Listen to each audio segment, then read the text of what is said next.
You see, I'm both Bruce Wayne and Batman. Not because I have to be. Now, because I choose to be. Hello and welcome to Superhero Rewind. Today we hit the rewind button back to the year 1995 to revisit the third installment in the Bat franchise.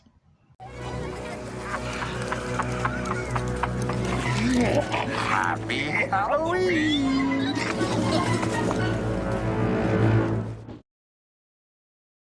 Batman and his new partner Robin must battle the combined might of the villainous Two-Face, who blames the Dark Knight for his disfigurement, and the Riddler, who plans to rob Gotham citizens of their brainwaves. Meanwhile, psychiatrist Dr. Chase Meridian becomes romantically involved with Bruce Wayne, but she also has a strange attraction to Bruce's crime fighter alter ego.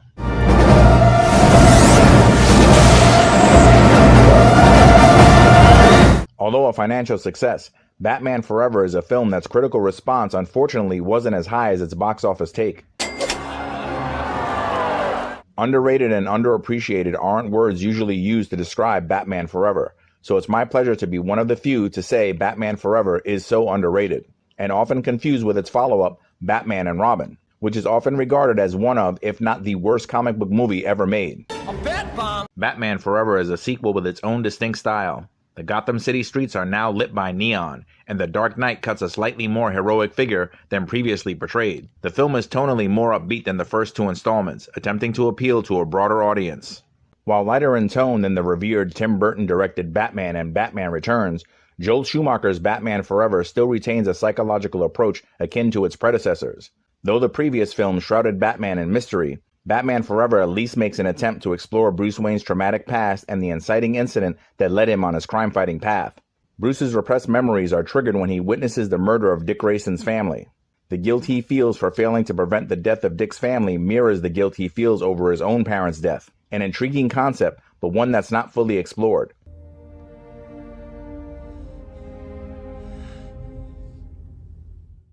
Equally intriguing is the idea of Dr. Chase Meridian fully integrating the dual personas of Bruce Wayne and Batman. But yet another concept not fully explored. The film's focus is diverted to the villains, primarily the Riddler, played by Jim Carrey. A rising star at the time, Carrey dominates a lot of the screen time. But you can call me The Riddler. Michael Keaton, who played Batman in the first two films, would be a tough act to follow, but Val Kilmer does an excellent job filling the cape and cowl of the Dark Knight, and his performance as Bruce Wayne really plays up the billionaire playboy aspect of the character than previously depicted. The one thing Batman Forever does better than the previous films is the action sequences. Now don't get me wrong, I'm a huge fan of the Tim Burton films, and I'd watch Batman or Batman Returns over Batman Forever any day of the week. But the Burton films' action set pieces leave something to be desired. I'm an action movie junkie, and I always wanted Batman to be much more of a martial artist than he is in the Burton films. And Batman Forever's action scenes are just more of what I expect from the character.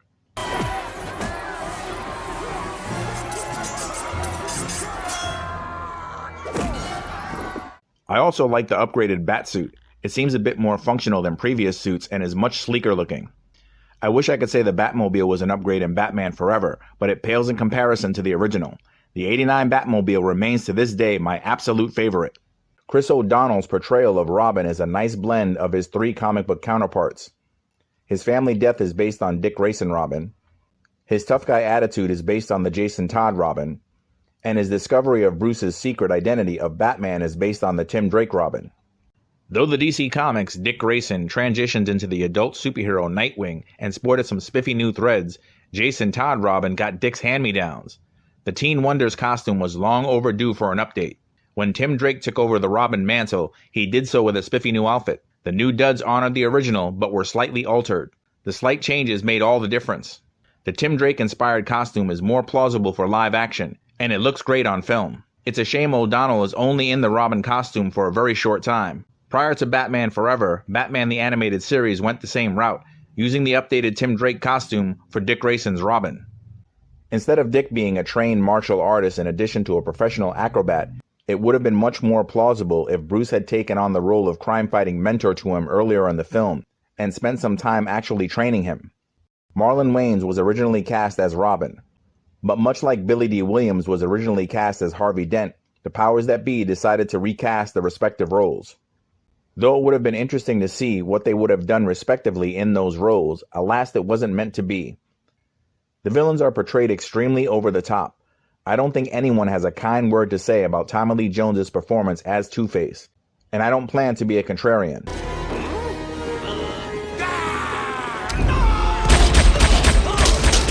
Jones's performance may have been slightly elevated if the duality of his character was portrayed more like his comic book or animated counterparts, which is more tragic and relatable. Jim Carrey's Riddler seems inspired by Frank Gorshin's Riddler from the 1966 Batman TV series, and I'm a huge fan of Gorshin's Riddler, so I appreciate the homage. But most of the time the Riddler is on screen, it's the Jim Carrey show. A little Carrey would have gone a long way in this film.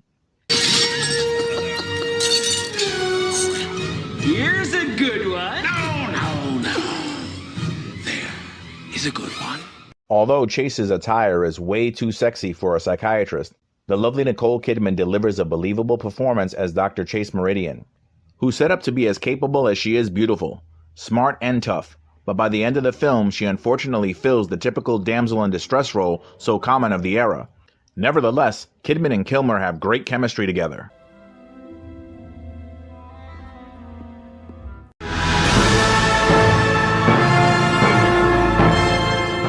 The first Spider-Man movie actually has some story similarities to Batman Forever, such as the hero's alter ego being revealed by a kiss, and the hero being forced to choose between saving the woman he loves or another's life, or others' lives. I'm not saying Batman Forever is a better movie than Spider-Man, because it's not. But did Batman Forever influence Spider-Man?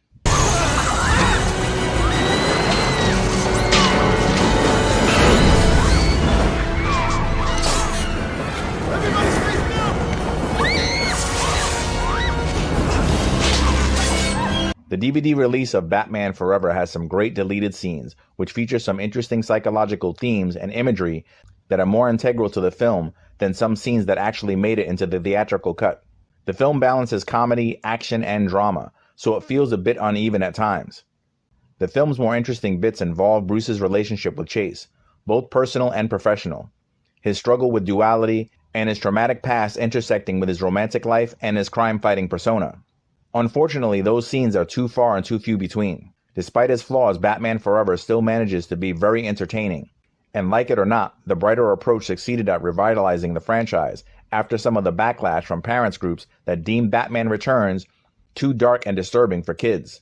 Batman Forever has the misfortune of being confused or attached to the downfall of the franchise due to the critically panned follow-up Batman and Robin, which was also directed by Joel Schumacher.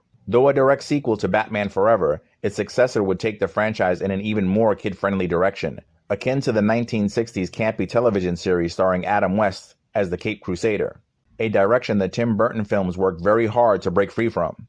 However, the poor critical reception of Batman and Robin shouldn't have any bearing on Batman Forever.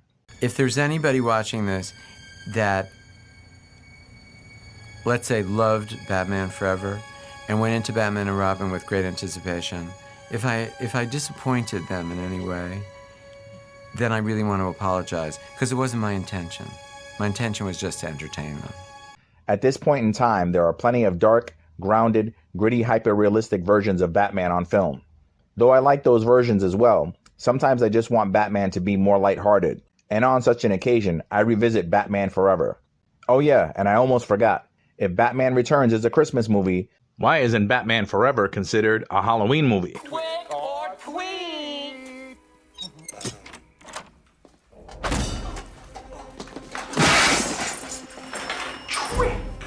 Thanks so much for letting your geek flags fly with Mad About Superheroes.